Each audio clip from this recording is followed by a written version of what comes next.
In today's video, I'm going to take you through my top 5 accessories for shooting video with a Sony APS-C camera.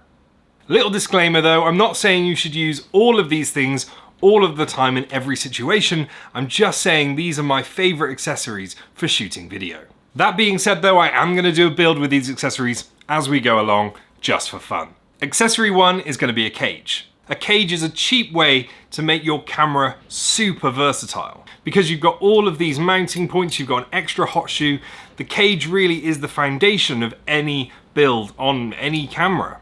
It's also going to protect your camera if it takes a fall. I've got cages on every single one of my cameras and they do live on there 100% of the time. Next up, if you want to take your cage one step further, then get a top handle. Top handles are also great for mounting extra things, and it means that when you've got this top handle on your camera, you can get your microphone much closer to your talent. It also allows you to hold your camera from the top so you can get really nice low angle shots and increase your stability of everything you film.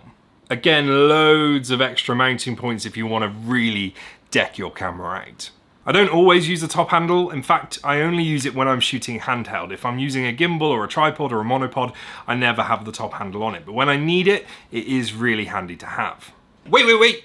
If you're enjoying this video, please hit the subscribe button. Really helps the channel out. Let's carry on. The next item on this list, and this is kind of the bonus one, even though it's in the middle, and that is a power bank. If you're shooting video on a Sony APS-C camera already, then no doubt you know how bad the battery life is. Using a power bank can triple or quadruple your battery life. This is a 5,000 milliamp hour battery, and this gives me 5 or 6 hours of runtime. And as we're using the top handle, I'm going to mount this to the top handle using these Velcro cable tidies. Next up, I think it's really important to have some kind of shotgun microphone to hand. It doesn't necessarily always have to be plugged in, but it is handy to have a shotgun microphone. I will be using the Rode VideoMic Pro, which is actually on top of the camera I'm shooting on at the moment, but I'm using this as a prop. And this ties really nicely into our next item, which is the Rode Wireless Go, or some other wireless microphone system. It can be whatever you like. I like the Rode Wireless Go just because it's so small. The lovely thing about the Rode Wireless Go 2 is you get 2 transmitters and 1 receiver, so you could mic somebody up but also use that shotgun microphone as a backup by plugging that into the other transmitter. This gives you a lot of versatility and, most importantly, a backup in case something goes wrong. But of course you could just mount the receiver and the 2 transmitters on the 3 hot shoes we now have.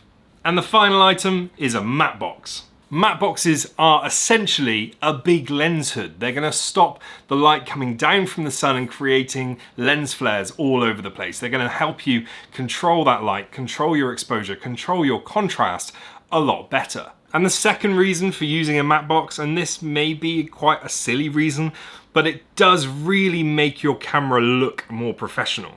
If you turn up to a shoot with a camera that looks like this, occasionally people aren't going to take you very seriously. But if you turn up with a camera that looks like this, I don't know what it is, but it just looks more professional. It's an aesthetic thing, but sometimes that can be the most important thing to the client. They want you to rock up with the biggest, baddest camera. Not something I ever do. I always turn up with a little camera. But it does the job. And there we have it, my top 5 accessories for shooting video with a Sony APS-C camera. If you enjoyed this video, please give it a like and subscribe to the channel. And if you want to watch another one of my videos, why not try this one, where I tell you why I think this lens should be the first one you buy for your Sony APS-C camera. See you again really soon.